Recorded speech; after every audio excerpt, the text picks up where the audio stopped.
Assalamualaikum warahmatullahi wabarakatuh. Terima kasih atas kesempatannya.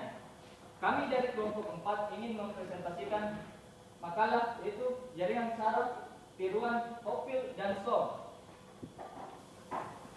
Ya, sebelum kita mengetahui apa itu jaringan saraf tiruan, kita perlu mengetahui itu jaringan saraf itu apa. Jaringan saraf itu berfungsi menerima, mengolah, dan menanggapi rangsangan. Ya, ini jaringan saraf ini. Ini jaringan saraf terdiri dari dendrit, badan sel, akson, dan lain sebagainya. Ya, ini contoh dari jaringan saraf dan jaringan saraf tiruan. Ini jaringan saraf, ini jaringan saraf tiruan. Jaringan saraf tiruan itu jaringan yang meniru sistem kerja dari jaringan saraf pada manusia. Itu satu. Dendrit itu sama dengan input. Nukleus itu sama dengan node. Akson itu sama dengan output. Ya, selanjutnya itu jaringan saraf tiruan. Suatu sistem pemrosesan informasi yang mencoba meniru kerja saraf manusia. Jaringan saraf tiruan itu merupakan generalisasi model matematis dengan asumsi. Satu, pemrosesan informasi terjadi pada elemen sederhana yang disebut neuron. Jadi neuron itu pemrosesan informasi. Yang kedua itu sinyal yang dikirim di antara neuron-neuron melalui penghubung atau dendrit dan akson. Yang ketiga itu penghubung antara elemen atau neuron memiliki bobot yang akan diperkuat atau memperlemah sinyal. Yang keempat, untuk menentukan output, setiap neuron memiliki fungsi aktivasi atau biasanya nonlinier yang dikenakan pada semua input. Kelima, besar output akan dibandingkan dengan suatu ambang batas atau threshold. Ya, jadi model sederhana jaringan saraf tiruan ini. Jadi X1, X2 itu sebagai input. Jadi W1, W2, W3 itu sebagai bobot. Jadi Y-nya itu sebagai output. Ya, konsep dasar pemodelan jaringan saraf tiruan. Elemen dasar dari jaringan saraf tiruan terdiri dari 3 bagian. Satu, bobot, 2 itu threshold dan fungsi aktivasinya. Gambarnya yang di atas di sini sama tadi X1, X2 sampai Xn itu adalah input. W1, W2, sampai Wn itu adalah bobot. Jadi rumusnya X1 kali W1, X1 kali W2 sampai Xn kali Wn itu hasilnya disigmakan ke neuron atau pemrosesan. Jika nilai dari pemrosesan itu besar daripada threshold, maka fungsi aktivasi yang akan menyebarkan ke seluruh neuron-neuron. Nilai dari yang sudah disigmakan itu lebih kecil daripada threshold, maka didiamkan. Selanjutnya saya akan menjelaskan tentang arsitektur jaringan saraf tiruan. Nah, yang pertama itu ada jaringan layar tunggal atau yang biasa disebut dengan single layer network. Dan yang berikutnya ada jaringan layar jamak atau biasa disebut dengan multi layer network. Yang terakhir ada model dari jaringan saraf tiruan 2 lapis dengan umpan balik. Nah, pada jaringan layar tunggal atau single layer network di sini input yang disebutkan dengan X memiliki bobot yang disebutkan dengan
dipakai sebagai pengaktif, seperti goniometri dan hiperboliknya, fungsi unit step, impuls, sigmoid, dan lain sebagainya.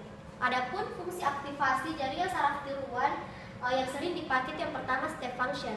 Step function adalah fungsi yang mempunyai nilai output linear, yaitu bernilai 1 atau 0.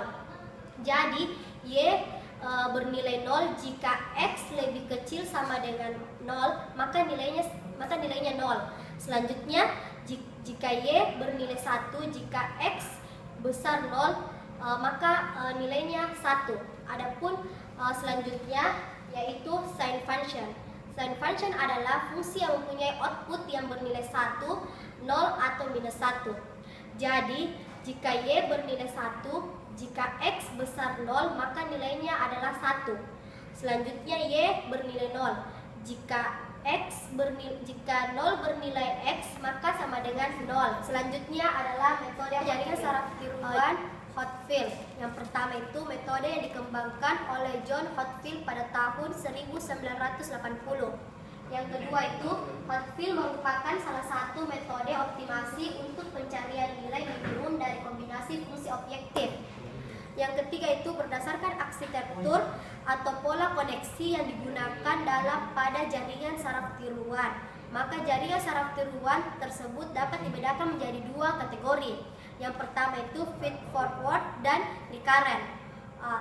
Jaringan saraf tiruan Hotfield termasuk dalam struktur recurrent, neuron 1, 2, 3, dan 4. Neuron 1 menghasilkan output dan menjadi input ke neuron kedua.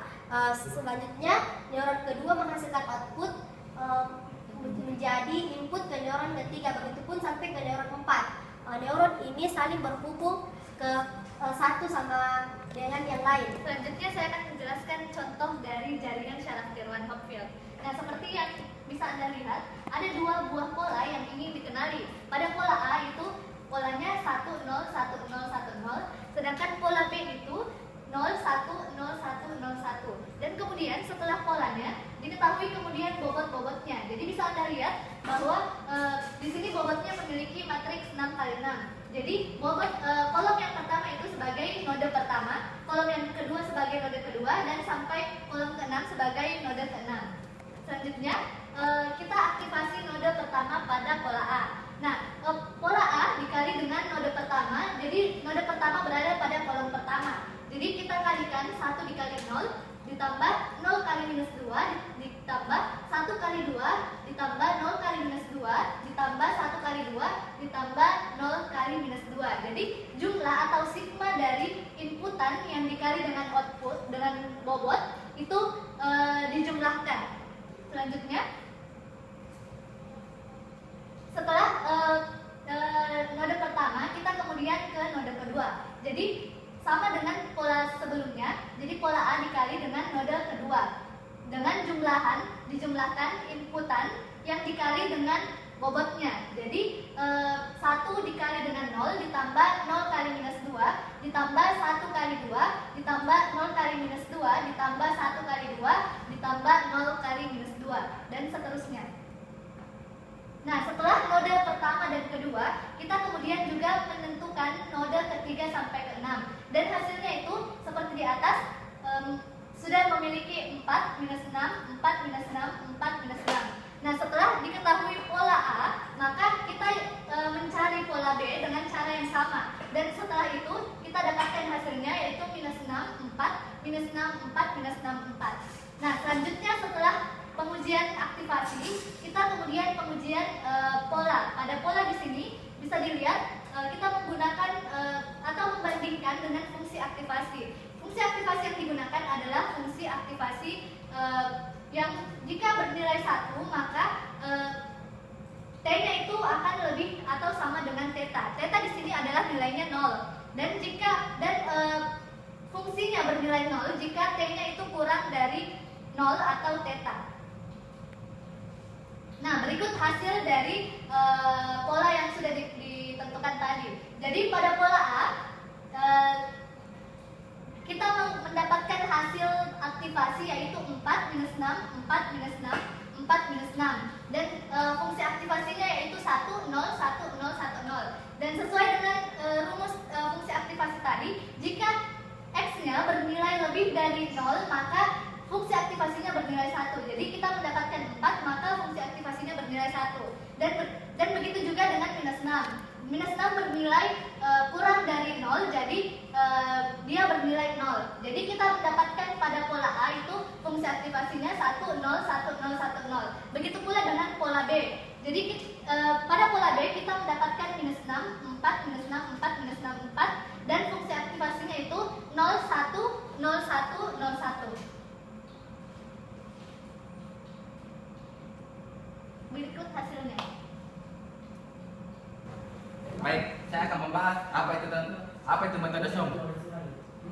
Metode SOM itu adalah teknik Self Organization Map, dikenalkan pertama kali oleh Teuku Kohonen, merupakan proses unsupervised learning yang mempelajari distribusi himpunan pola-pola tanpa informasi kelas.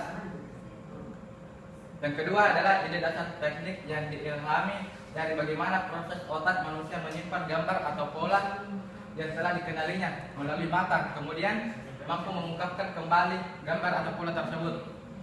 Yang ketiga, pada mata kita proses tersebut adalah realisasi pemetaan dimapping dari retina menuju korteks.